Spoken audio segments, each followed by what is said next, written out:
Hello people, hope you all are doing great. Very happy Nagapanchami అందరికీ.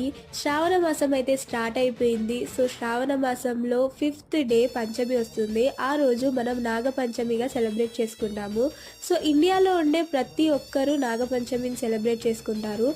నాగపంచమిని celebrate చేసుకోవడానికి మనకి different stories కూడా ఉన్నాయన్నమాట. నాగపంచమి రోజు నాగదేవత సర్పదేవుణ్ణి పూజిస్తాము. సో మేమైతే ఈరోజు మా ఇంటి దగ్గర ఉన్న నాగదేవత టెంపుల్కి వచ్చి నాగదేవతకు పాలు పోసి పూజించుకున్నాము. శివుడికి ఎంతో ఇష్టమైన సర్పశేషుణ్ణి మనకి మన కుటుంబానికి శ్రేయస్సు ప్రసాదించమని వేడుకుంటాము. సో నాగపంచమి రోజు చాలా మంది ఉపవాసాలు కూడా చేస్తారు. అలాగే మనకు శ్రావణ మాసంలో ఎక్కువగా వర్షాలు పడుతూ ఉంటాయి అండ్ ఈ టైంలో పాములు ఎక్కువగా తిరుగుతూ ఉంటాయి.